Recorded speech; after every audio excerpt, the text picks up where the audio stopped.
क्यों ओशो से डरता है अमेरिका? क्या अमेरिका ने लिया ओशो से बदला? कैसे ओशो ने अमेरिकी पूंजीवाद को दिया झटका? क्या अमेरिका ओशो से डरता है? अमेरिका के पूंजीवाद की रातों की नींद उड़ा देना हो, या फिर अमेरिका के राजनीतिक दलों का सबसे बड़ा डर बन जाना हो? इस सब के लिए किसी को याद किया जाएगा तो वह नाम है ओशो। क्या यह सभी कारण है कि अमेरिका की जेल में ओशो को जहर दिया गया था? यह सवाल मेरे दिमाग में तब आया जब मैंने ओशो के जीवन का अध्ययन किया। जब आप ओशो को पढ़ते हैं तो आपको पता चलता है कि ओशो एक खुली और बोलती हुई दर्शन की किताब थे, जो समाज के बनाए गए हर पाखंड को अपने ज्ञान से ख़त्म करने का सामर्थ्य रखते थे। लेकिन आखिरकार अमेरिका, जो खुद को दुनिया का सबसे महान देश मानता है, उस देश के ऊपर एक महान दार्शनिक को मारने का आरोप आखिरकार क्यों लगाया जाता रहा है? आज इस वीडियो में आपको मैं ओशो और अमेरिका की कहानी का एक ऐसा किस्सा सुनाने जा रहा हूं जिससे अमेरिका के तथाकथित महान होने का सच सामने आ जाएगा। इसलिए आप सबसे निवेदन है कि इस वीडियो को आखिरी तक ज़रूर देखें।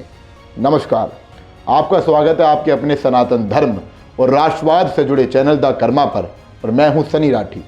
दोस्तों, जब इस दुनिया में किसी भी महान हस्ती ने समाज के सच को सामने लाने का प्रयास किया है, तो अमेरिका जैसे देशों ने हमेशा उनको चुप करने का भी प्रयास किया है। मैं तो यह सोचकर भी हैरान हो जाता हूं कि ओशो के नाम से रजनीशपुरम नाम का एक शहर उनके शिष्यों ने अमेरिका में बना दिया था। वो शहर हर तरह की सुविधाओं से लैस था। ओशो को 97 महंगी गाड़ियाँ यानी कि रोल्स रॉयस उनके शिष्यों ने दी थी। ये सब भी अमेरिका को काफ़ी चुभता रहा है। आगे बढ़ने से पहले अगर आप भी ओशो को मानते हैं तो ओशो ट्रुथ अभी कमेंट कर दीजिए।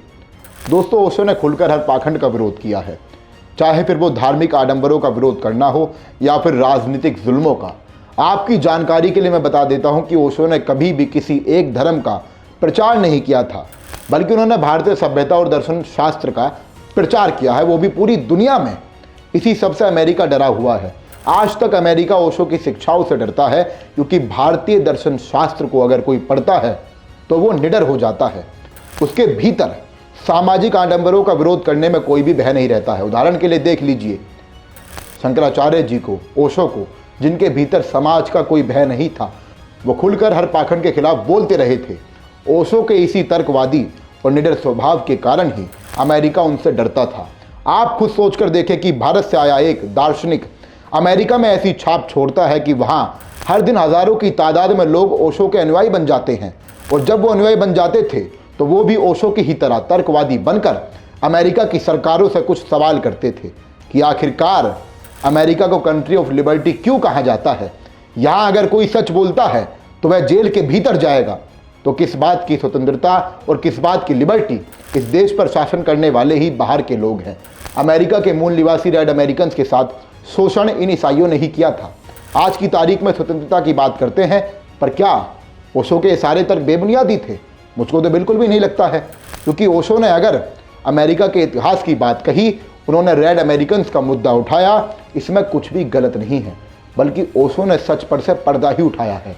अमेरिका चाहे जितना कह ले कि वो दुनिया का सबसे स्वतंत्र और महान देश है, पर उसकी आत्मा पर राज करते हैं कैथोलिक ईसाई, जो कि कट्टरवादी ईसाई समुदाय है। आपने शायद पढ़ा भी होगा कि जब कैथोलिक ईसाई यूरोप से चलकर अमेरिका आए थे, तो उन्होंने वहाँ के मूल निवासियों को ईसाई और शिक्षित बनाने की आड़ में उनके ऊपर हर वो नापाक जुल्म किया जो अंग्रेज़ों ने भारतीयों पर किया था। इस सब को ही ओशो ने खुलकर बताया था और समझाया भी था कि अमेरिका का पूरा सिस्टम स्वतंत्रता का विरोधी है, क्योंकि ओशो के मुताबिक अमेरिका का लोकतंत्र कुछ वक्त बाद तानाशाही हो जाता है और अपने फ़ायदे के लिए हर गलत कदम उठाने को अमेरिका आपको तैयार मिलेगा। याद रखिए, तैयार मिलेगा। क्या आपको लगता है कि ओशो ने यह कहकर कुछ गलत कह दिया? सही मायने में तो ओशो ने अमेरिका के पूंजीवाद पर जो सवाल उठाए थे वो एकदम सत्य हैं। ओशो ने अमेरिका के पूंजीवाद और सरकार को लोगों की लाशों पर चलने वाले पूंजीवाद की तरह बताया है। आज भी ओशो की यह बात सच ही साबित हो रही है, क्योंकि आज अमेरिका अपनी ट्रेड डील के लिए, अपना मुनाफा बढ़ाने के लिए पाकिस्तान जैसे नापाक देश के साथ खड़ा है। आपको जानकर हैरानी होगी कि ओशो ने यह सब पहले ही बता दिया था। दोस्तों, यह भी एक बड़ा कारण है कि अमेरिका ने शायद ओशो को जेल में रेडियो एक्टिव पॉइजन दिया हो, क्योंकि ओशो को मानने वालों की संख्या इतनी बढ़ गई थी कि वो ओशो के तथ्यात्मक जवाबों से अपने देश अमेरिका के पूंजीवाद पर सवाल करने को तैयार रहते थे। दरअसल अमेरिका की राजनीति उसके पूंजीवाद पर ही टिकी हुई है। अमेरिका सुपर पावर अपने धन की वजह से बना हुआ है, वरना सभ्यता के मामले में अमेरिका का खुद का कोई भी अस्तित्व या सत्य नहीं है। उसका अस्तित्व ही वहाँ के मूल निवासियों की लाशों पर टिका हुआ है।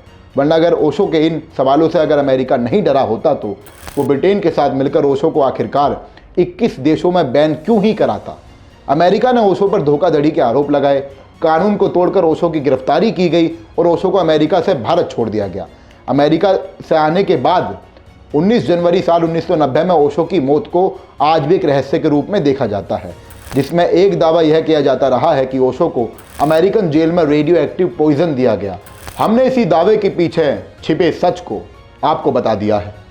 एक बात और समझ लीजिए, याद रखना चाहिए हमें कि ओशो ने भारतीय सभ्यता को पूरी दुनिया तक पहुंचाया है। वो केवल आडंबरों के विरोधी रहे हैं, ना कि किसी भी प्रत्येक धर्म के। अब सवाल आपसे यह है कि आपको अमेरिका और ओशो के बीच किसका तथ्य सत्य लगता है। अपनी राय हमें कमेंट करके ज़रूर बताएं। साथ ही ऐसे ही वीडियो देखने के लिए हमारे चैनल को भी सब्सक्राइब कर लीजिए। धन्यवाद।